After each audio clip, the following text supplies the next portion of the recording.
Long flights can strike doom into the heart of even the most frequent traveler, especially if you're back in economy. But you can make your trip easier and more comfortable if you prepare and pack the right way. Hi, I'm Annie. I'm a frequent traveler and I run the account Average Girl Does Cool Things. If you're watching this video, it's because you want to be prepared for your next long haul flight. And I've got a 3-bag packing system that's going to help you get there. So let's get into it. But before we do, be sure to hit that subscribe button for more travel inspo and how-to content. Now, if you've seen my video on how to survive a long haul flight, then you know that the 4 main threats that we have on a long haul flight are hunger and dehydration, comfort, boredom, and exhaustion. So we need to pack in order to be ready for those 4 things. It starts with selecting the right personal item. Now, I'm not saying carry-on because carry-on is typically your roller bag. Your personal item is the smaller bag like a backpack or a purse that's going to go under the seat in front of you. So you need to select something that's small enough to go under the seat. You want to select something that you don't mind getting dirty or putting your feet on. Because personally, I like to use my personal item as a footrest. One less thing that I have to pack. I don't have to take one of those sling footrest things. And I can just pop my feet up on my backpack, which also gives me more security that nobody's rummaging through my stuff while I'm trying to sleep. You also want to pick a bag that is easy to lug around on your adventure, especially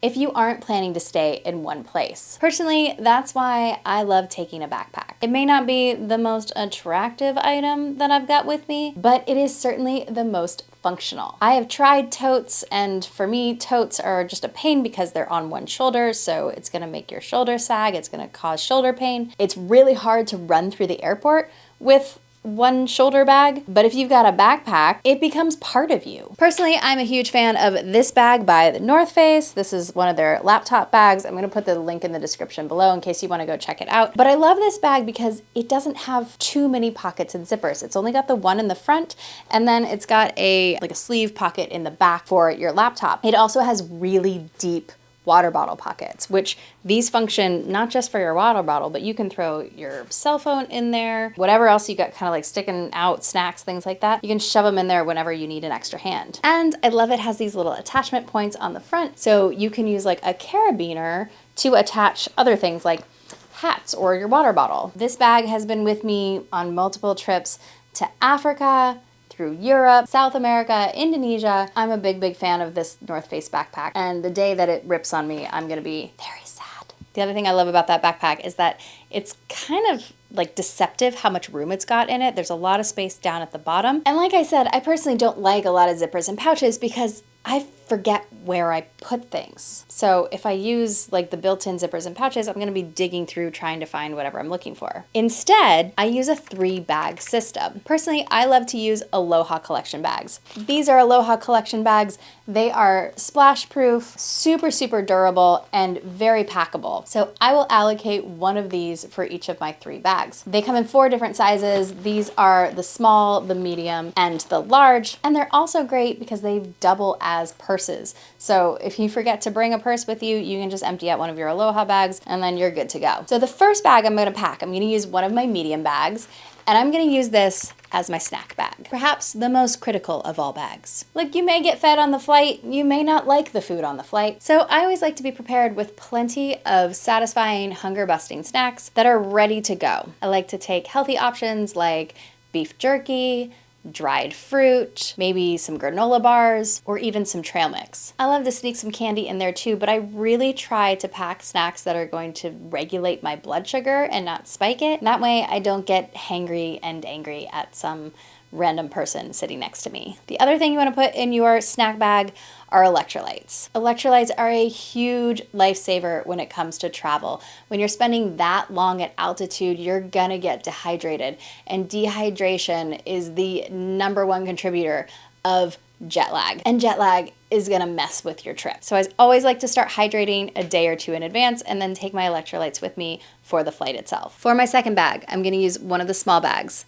and this is going to be my bathroom bag. This bathroom bag has like changed the way I travel on flights. That sounds dramatic, but truly, this was like one of the best ideas I had. Everything you need to take to the bathroom goes in this bag. That means your toothbrush and your toothpaste, your face and your body wipes, your deodorant, lotion, small bit of skincare, a lip balm, a comb, a hair tie, and tampons for my ladies. That way, if you gotta run to the restroom, you're not digging through your bag trying to find everything that you're looking for, like holding it in your hands, awkwardly walking down the aisleway and then standing in line. Like nobody wants to stand there with like tampons in their hands waiting to get into the bathroom. This way, you've got everything you need in a quick, easy to grab bag. It's discreet, it's functional, it will absolutely change the game for you on a long haul flight. The third bag you're gonna pack is your comfort bag.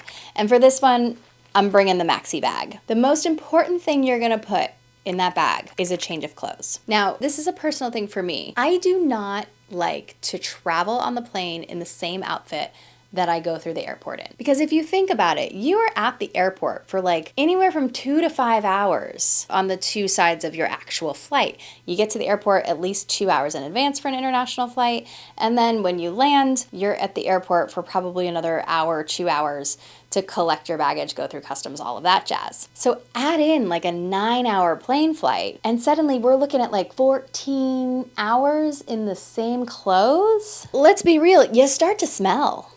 It's not good. So personally, I like to pack a pair of sweatpants and a sweatshirt in this bag to change into when I'm on the flight. If you're somebody who had have a hard time changing in the airplane bathroom, I don't blame you. They're very small. So you could actually just change like right before you board the flight and then change when you get off the plane. But trust me, you are gonna feel like so much more of a human being if you have a change of clothes. Now, what about when you land? Well, I change back into the outfit that I wore to the airport, but I make sure to bring a clean pair of underwear and you just feel like a new woman. So that change of clothing is gonna go into this large bag. Now, along with that, I'm gonna take a pair of compression socks. These are so important to help prevent blood clots, to keep blood flowing, and to prevent swelling. Because let me tell you guys, as you get older, those flights cause some severe pooling in your ankles. I flew to Iceland. It took me like a day and a half to get all the swelling out of my legs. It was horrendous. Good pair of compression socks will solve that problem for you. The next thing you want to bring in your comfort bag is medication.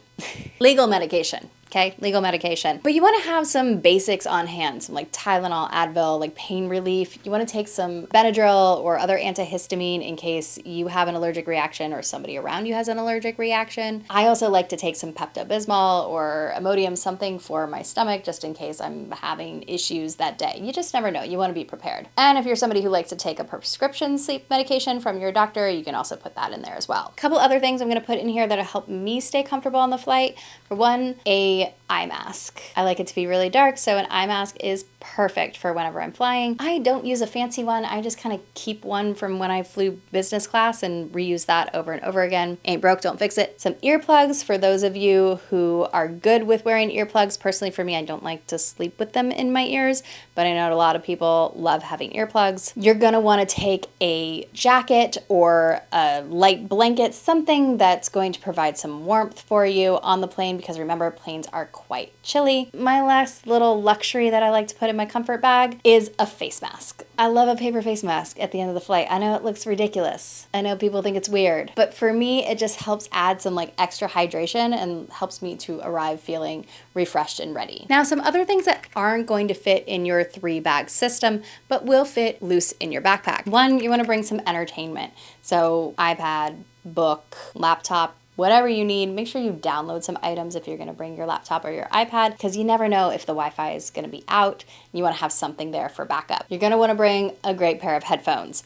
Noise canceling headphones. Trust me, if you don't have noise canceling headphones, it's time to get on the train. I'll put a couple of my favorite pairs in the description below, but these are just really gonna help you not only to block out like seatmate noise, child screaming noise, whatever noises that are gonna keep you awake, but they help protect your hearing as well, because the plane noise is quite loud and you're exposed to it for a really long time. So noise canceling headphones just help protect your hearing. And lastly, you're gonna wanna bring a good neck pillow. And I say a good neck pillow because I'm quite particular about my neck pillow. I don't like to take one of these like foam chunky things, because then I gotta lug it around everywhere. And I find that they're not that comfortable, like your chin falls forward, they don't fully support your neck.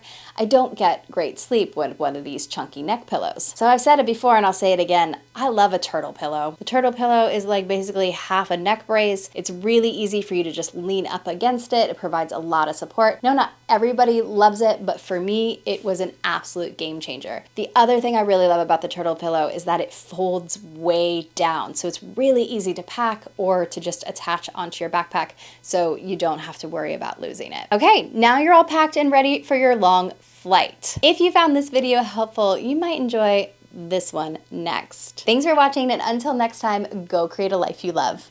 Bye!